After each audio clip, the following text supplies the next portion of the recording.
D'accord, Alexander. Parlons de ce qui se passe aux États-Unis et avec le président Biden. Il est toujours président.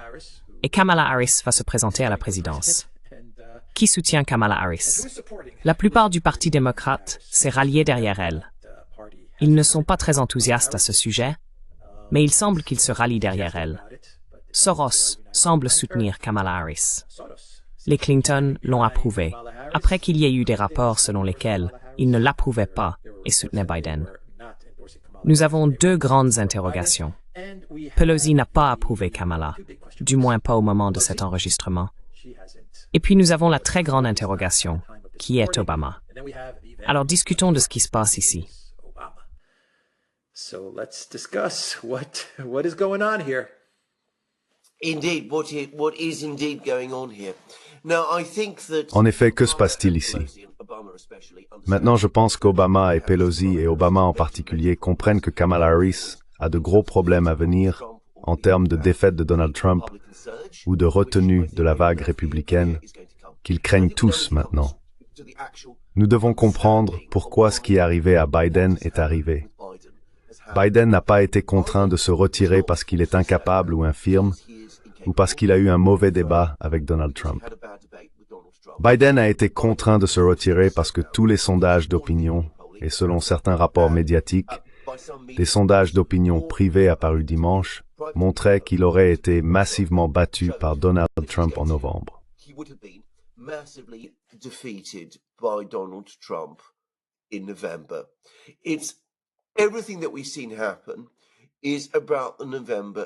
Tout ce que nous avons vu se produire concerne l'élection de novembre. Il s'agit d'empêcher Donald Trump de remporter la présidence. Ou, si Donald Trump va néanmoins remporter la présidence, il s'agit d'essayer de prévenir une déroute du Parti démocrate lors des élections législatives qui se déroulent en même temps que les élections présidentielles cette année. Ainsi, les personnes qui ont poussé Biden à se retirer ne sont pas préoccupées par le fait que Biden n'est pas pleinement capable. Il n'a jamais été pleinement capable à aucun moment de sa présidence. Il n'était pas pleinement capable lorsqu'ils l'ont nommé et soutenu en 2020, lorsqu'il a remporté l'élection contre Donald Trump.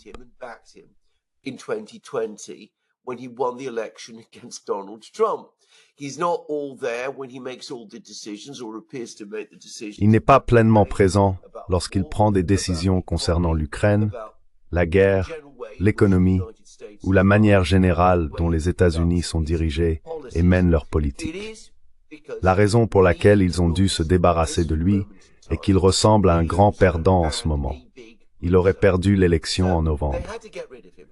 Le problème qu'ils ont maintenant est que, s'étant débarrassés d'un perdant, ils se retrouvent maintenant avec quelqu'un que presque tout le monde au sein du système politique et du système de sondage d'opinion considère comme un autre perdant, Kamala Harris. Kamala Harris est la vice-présidente. Elle est la seule personne, de manière réaliste, qui peut remplacer Biden. She is the only person, realistically, that can take over from Biden. She was part of the Biden. Elle fait partie de l'équipe Biden-Harris. En tant que vice-présidente, elle aurait été renommée à la convention du Parti démocrate en août si Biden avait continué à se présenter. Maintenant que Biden se retire, elle est le choix évident et naturel pour le remplacer, à la fois comme candidate et d'ailleurs comme présidente. Mais tout le monde sait qu'elle va perdre. Leur problème sous-jacent n'a donc pas été résolu. Ils vont toujours perdre en novembre. Les sondages d'opinion suggèrent qu'avec Kamala à leur tête, ils vont perdre aussi gravement en novembre qu'ils auraient pu le faire s'ils étaient restés avec Joe Biden. Alors, que font-ils? So what do they do? Well, I think that Obama and Pelosi. Eh bien, je pense qu'Obama et Pelosi hésitent à soutenir Kamala Harris parce qu'ils espèrent qu'il y aura une compétition ouverte. Ils veulent que quelqu'un de plus convaincant comme Gretchen Whitmer du Michigan, J.B. Pritzker de l'Illinois ou Gavin Newsom de Californie se présente. Le problème, c'est qu'il devient de plus en plus clair qu'aucune de ces personnes ne va se manifester. Aucun d'eux ne veut entrer dans cette élection et perdre face à Donald Trump en novembre. Donc tous ces candidats alternatifs sortent et soutiennent Kamala Harris parce qu'ils croient qu'il vaut mieux qu'elle se présente plutôt qu'eux. C'est leur calcul. Le résultat est que, bien qu'Obama et Pelosi, qui étaient les principaux comploteurs derrière le coup d'État qui a fait tomber Biden, sachent que Kamala Harris n'est pas le remplaçant idéal pour Biden.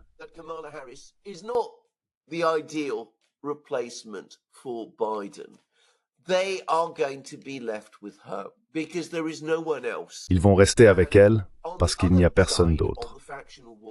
De l'autre côté de la guerre des factions qui existe toujours au sein du Parti démocrate, le simple fait que ce soit Obama qui ait voulu orchestrer le départ de Biden rendait inévitable que la faction rivale, la faction Clinton, veuille que Biden reste.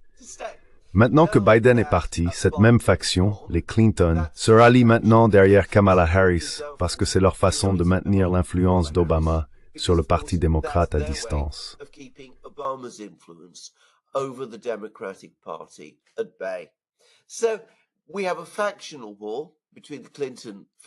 Nous avons donc une guerre de factions entre la faction Clinton et la faction Obama. Nous avons également un problème fondamental avec l'élection de novembre. D'une manière ou d'une autre, l'important est que nous allons obtenir Kamala Harris comme candidate du Parti démocrate à l'élection présidentielle. Je ne pense pas qu'elle va affronter un concours.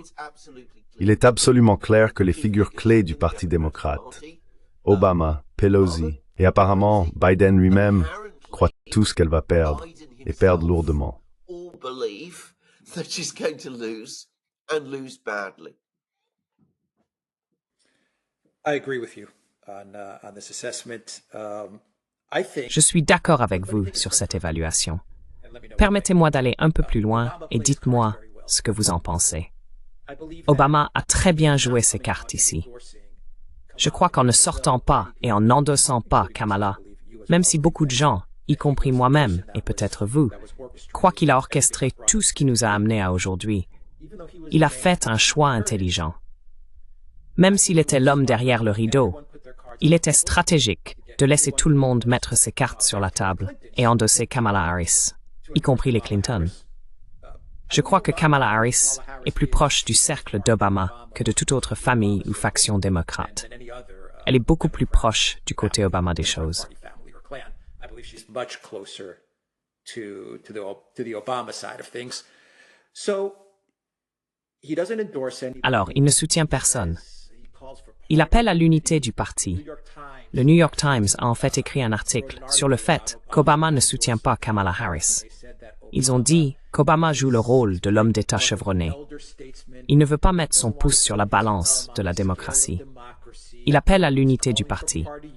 Cela ne signifie pas qu'il ne soutient pas Kamala Harris. Certains républicains disaient que le fait qu'Obama n'ait pas soutenu Kamala Harris signifie qu'Obama ne la soutient pas. Le New York Times a immédiatement réagi à cela. Ils ont dit non, cela ne signifie pas qu'Obama ne soutient pas Kamala Harris. Au contraire, il ne veut pas interférer avec le processus démocratique. Il veut s'élever au-dessus. Et pour moi, c'est du classique Obama, n'est-ce pas? C'est du classique Obama. Tel qu'il opère. Textbook Obama, how he operates. Absolument. Il est le manipulateur rusé et intrigant qu'il a toujours été. Il est toujours là derrière le rideau. Je l'ai une fois appelé Président Macavity, vous vous souvenez? Il y a ce poème de T.S. Eliot sur le chat maléfique, le cerveau criminel Macavity, qui commet tous ses crimes. Et le point à propos de Macavity est qu'il n'est jamais là. Et c'est exactement ce qu'est Obama. Je veux dire, c'est exactement comme il fonctionne. Donc il y a une guerre en Syrie, un coup d'État en Ukraine, et toutes sortes de choses qui tournent mal dans le monde. Mais Obama n'est pas vraiment impliqué. Il n'était pas impliqué dans la guerre en Libye, c'était tout Hillary.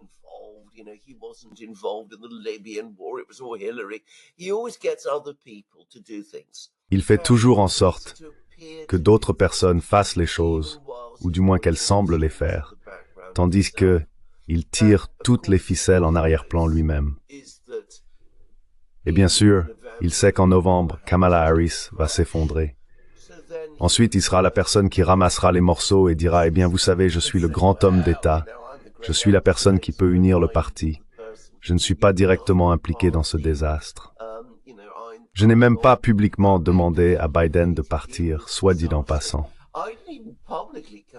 Je veux dire, nous savons tous qu'il était impliqué et actif dans cette démarche, mais il a fait en sorte que d'autres fassent tout le travail lourd pour lui.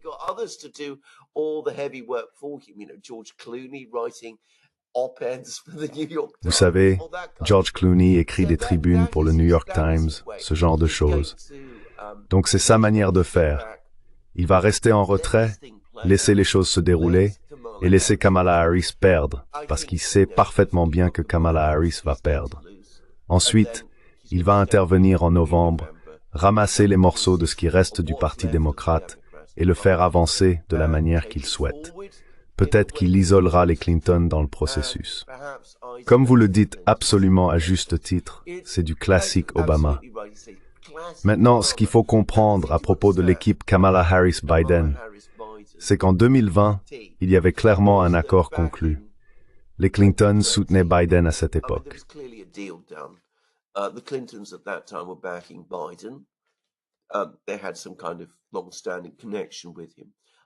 Ils avaient une sorte de connexion de longue date avec lui. Obama n'en était pas si sûr. Donc pour équilibrer le ticket, comme ils aiment le dire aux États-Unis, Kamala Harris a été amenée parce qu'elle est plus proche d'Obama que des Clinton. En fait, elle est plus alignée avec Obama qu'avec les Clinton. C'est vraiment de cela qu'il s'agissait. Maintenant, comme je l'ai dit, Biden a été contraint de démissionner. Clinton ne voulait pas qu'il démissionne, mais Obama l'a orchestré. Kamala Harris prend le relais. Elle échoue lamentablement. Obama reste intouché par les faits car il ne va pas la soutenir publiquement. Il va être l'homme d'État chevronné qui s'élève au-dessus de tout.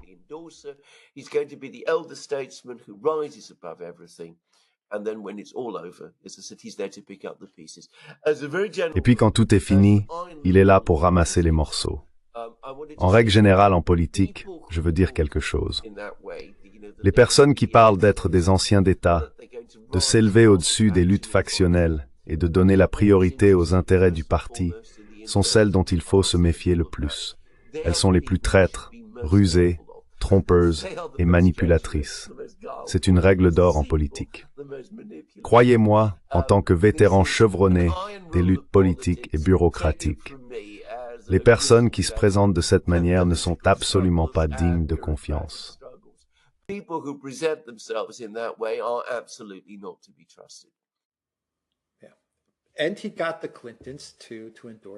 Et il a obtenu que les Clinton soutiennent Harris.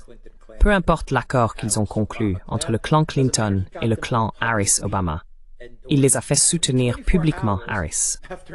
24 heures après que NBC a annoncé que les Clinton soutiennent Biden et veulent que Biden reste, les Clinton sortent et soutiennent Harris. Obama a très bien joué cela. C'est mon sentiment. Vous n'aimez peut-être pas la façon dont Obama fait ses affaires, mais dans ce cas, je pense qu'il a très bien joué. Et je pense que c'est exactement comme vous le dites. Il peut s'asseoir et regarder tout cela se dérouler. Si les choses tournent mal pour Kamala, il peut dire « Regardez, je l'ai soutenu, je ne l'ai pas approuvé, je l'ai soutenu, j'ai soutenu Joe. »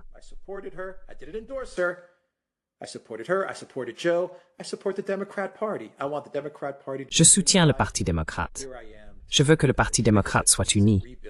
Je suis ici pour ramasser les morceaux et reconstruire un Parti démocrate nouveau, plus puissant et meilleur. Cela nous amène donc à la question de Kamala Harris et de ce que les démocrates devraient faire à l'avenir. Devraient-ils laisser Kamala Harris se présenter? Devrait-elle devenir présidente et se présenter en tant que titulaire? Et son choix de vice-président devrait-il être quelqu'un qui pourrait affronter peut-être J.D. Vance en 2028? Est-ce que ça devrait être le plan de jeu? Accepter la défaite en 2024, mais au moins essayer de faire quelque chose au Congrès. Essayer de gagner soit à la Chambre, soit au Sénat, et se positionner pour 2028.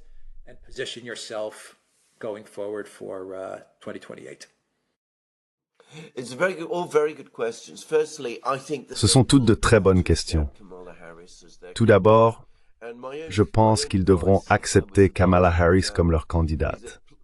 Mon conseil, si je les conseillais maintenant, serait d'oublier ces idées de primaire spéciale et tout ce genre de choses qui ressemblent de toute façon à une manipulation. Le fait est qu'elle est la vice-présidente. Elle a eu les soutiens en tant que membre de l'équipe Biden. Il suffit de l'intégrer. Elle est la personne évidente pour prendre la relève. Vous voulez limiter autant que possible les perturbations. Cela a déjà eu un très mauvais effet sur l'ensemble du processus électoral.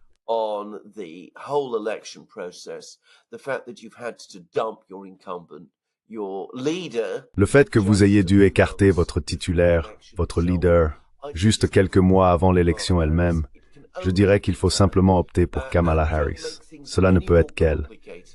Ne compliquez pas les choses, ne les désorganisez pas et ne les rendez pas plus chaotiques qu'elles ne le sont déjà. Et pour l'amour du ciel, essayez de faire en sorte que tous ceux qui comptent soutiennent Kamala avant la convention. La toute dernière chose que vous voulez est une convention chaotique et désorganisée, surtout après que les républicains aient organisé une convention si bien structurée, efficace et disciplinée. Donc je pense qu'ils devront s'unir derrière Harris. Et je pense que c'est ce qu'ils vont faire.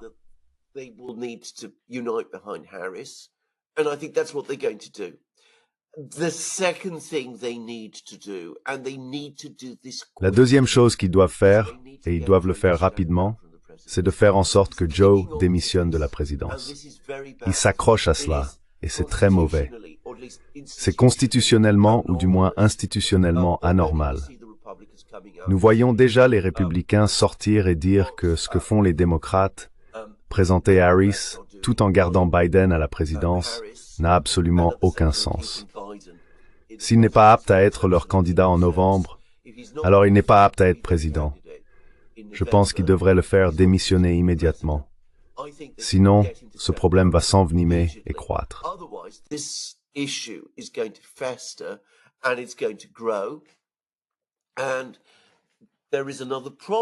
Il y a un autre problème, car Harris pourrait alors se retrouver dans une situation presque unique dans la politique américaine.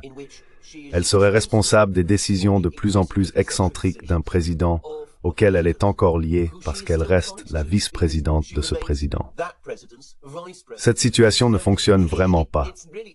Elle devrait pousser, et les démocrates devraient pousser, pour que Biden démissionne le plus rapidement possible. Idéalement avant la convention. En fait, définitivement avant la convention. Plus ils attendent, plus cette situation peut devenir imprévisible, dangereuse et politiquement toxique. La troisième chose qu'ils doivent faire est de trouver un colistier pour Kamala.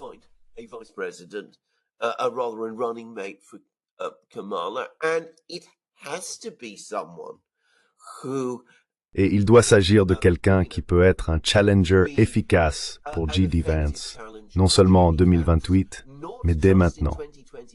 Kamala ne va probablement pas bien se débrouiller contre Trump dans les prochains débats ou dans à peu près n'importe quoi d'autre.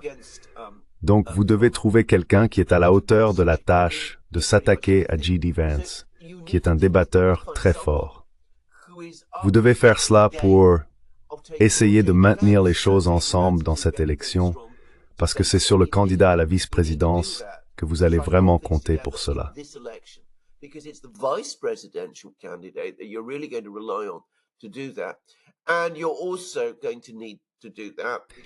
Et vous allez également devoir faire cela parce que, très clairement, celui qui est choisi comme vice-président maintenant sera très probablement leur choix pour la présidence en 2028.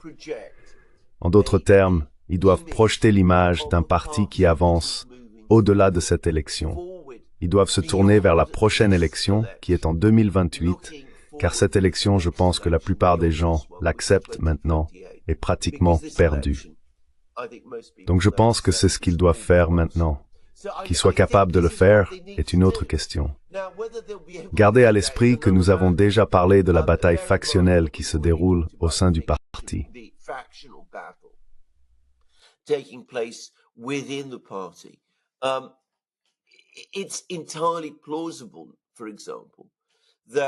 Il est tout à fait plausible, par exemple, qu'avec Kamala Harris désormais définitivement certaine d'être la candidate du parti, Il y aura une bataille entre les Clinton et les Obamaïtes pour savoir qui sera le colistier de Kamala Harris. Et bien sûr, comment cela va-t-il se dérouler? Vous avez tous ces différents noms que les gens suggèrent. Newsom, Pritzker, Gretchen Whitmer et d'autres. Certaines personnes ont même mentionné Buttigieg. Il faut réfléchir très attentivement à cela. Je ne suis pas sûr que les démocrates l'aient fait, ou même qu'ils en aient la capacité. C'est déjà un accident de voiture. Cela pourrait devenir non seulement un accident de voiture, mais aussi un pilote mal géré. Jusqu'à présent, les démocrates n'ont pas du tout bien géré les choses.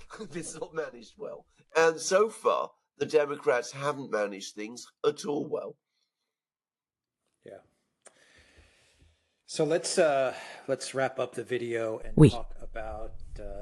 Alors, terminons la vidéo et parlons de la situation géopolitique, car c'est un désastre pour le Parti démocrate. C'est un désastre pour les États-Unis parce que, comme vous l'avez justement dit, nous avons un président dont tout le monde sait maintenant qu'il n'est pas capable cognitivement de diriger le pays.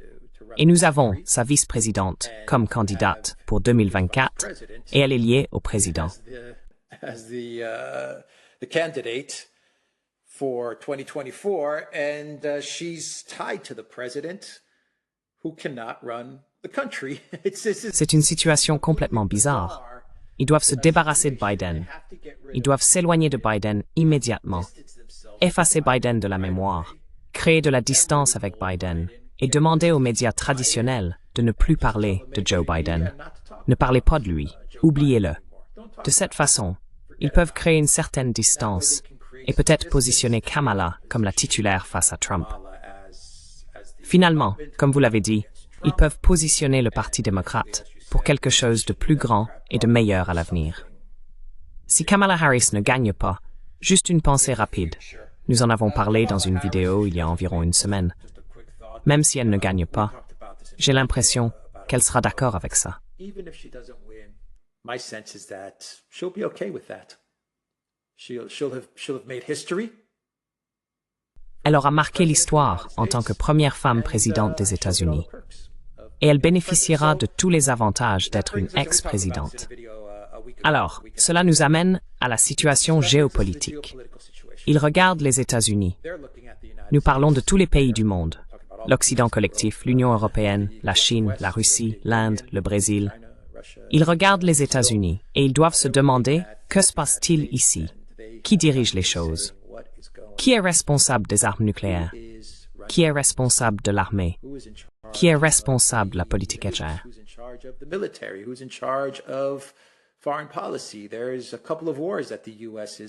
Il y a quelques guerres dans lesquelles les États-Unis sont embourbés.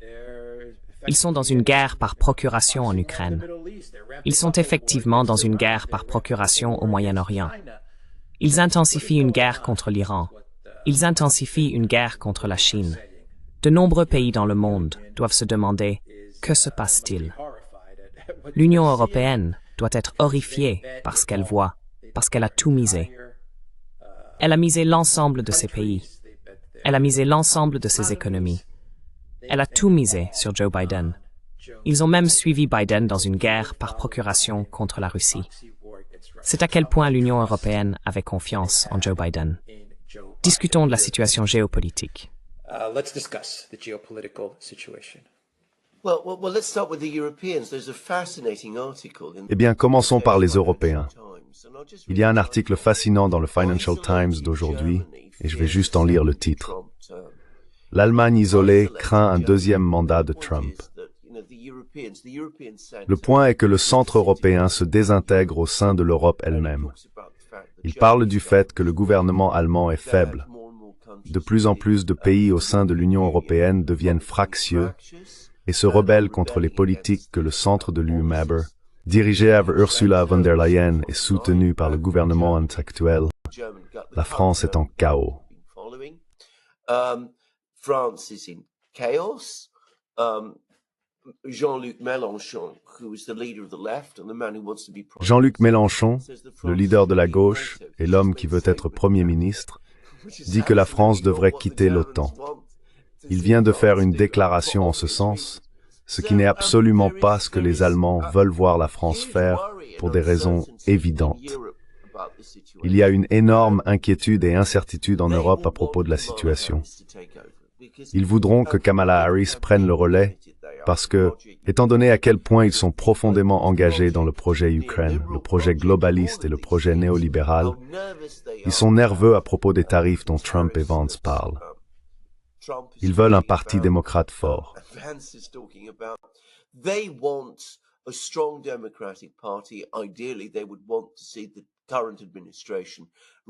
Idéalement, ils voudraient voir l'administration actuelle réélue sous une forme ou une autre en novembre. S'ils ne peuvent pas obtenir cela, ils préféreraient voir le parti dans une position où il est encore fort après novembre, avec des positions solides au Congrès et capable de résister ou de retarder certaines parties du programme Trump-Vance. Par-dessus tout, ils ne veulent pas d'un président affaibli, quelqu'un qui non seulement manque des capacités cognitives pour diriger les États-Unis, mais qui n'a également aucune autorité politique pour le faire. Joe Biden n'est pas un président en fin de mandat. Un président en fin de mandat est un président qui est dans la dernière période de son mandat.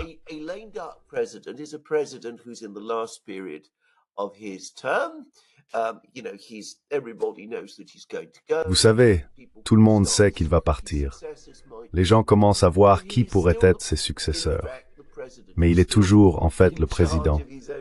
Il est toujours en charge de sa propre administration. Il ne peut peut-être pas faire passer des choses au Congrès, mais il peut encore gérer les tâches managériales et administratives qu'un président accomplit. Joe Biden ne peut pas faire cela. Et il n'a aucune autorité non plus. La classe politique américaine vient de lui infliger un vote massif de défiance. Ils lui ont dit: tu es tellement incapable, tu ne peux pas être président à nouveau, tu ne peux même pas penser à te représenter à la présidence.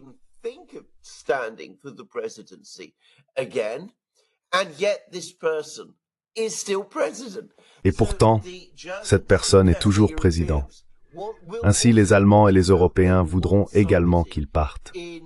Ils voudront quelqu'un à la Maison-Blanche avec qui ils pourront travailler au cours des prochains mois pour essayer de s'isoler, dans la mesure du possible, de la présidence Trump à venir.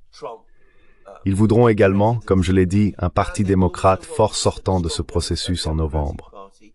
Les Allemands, une fois qu'ils se seront organisés, et le Financial Times dit qu'ils sont en état de choc absolu face à ce qui s'est passé, ne se sont vraiment réveillés que maintenant, à la façon dont les choses s'effondrent à Washington.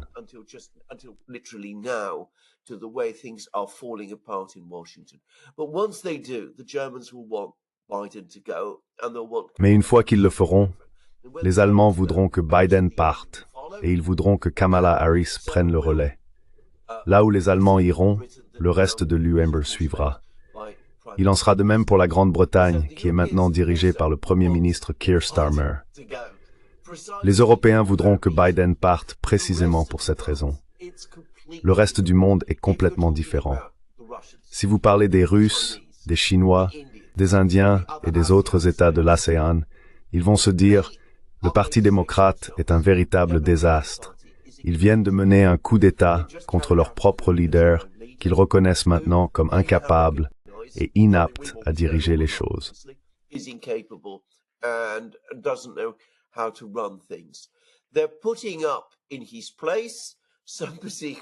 Ils mettent à sa place quelqu'un qui est largement considéré comme incompétent et politiquement insignifiant.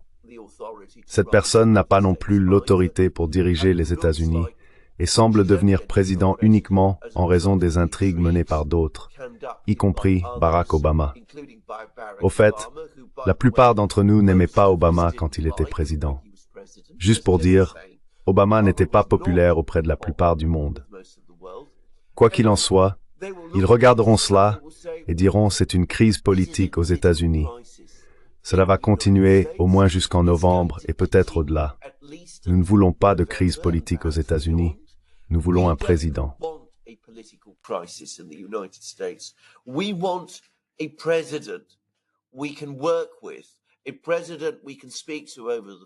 Nous pouvons travailler avec un président avec qui nous pouvons parler au téléphone, discuter des choses, et qui peut être d'accord ou en désaccord avec nous, et prendre des décisions que nous pouvons comprendre et avec lesquelles nous pouvons travailler.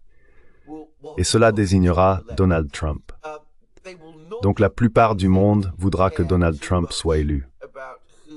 Ils ne se soucieront pas trop de savoir qui sera président au cours des prochaines semaines, que ce soit Biden ou Harris, car ils verront une administration chaotique, désorganisée et faible, quel que soit celui de ces deux personnes qui la dirigent. Mais leur préférence serait probablement encore Harris, car au moins elle est compose mentie d'une manière que Joe Biden ne l'est pas. Donc je pense que cela résume l'opinion de la plupart du monde.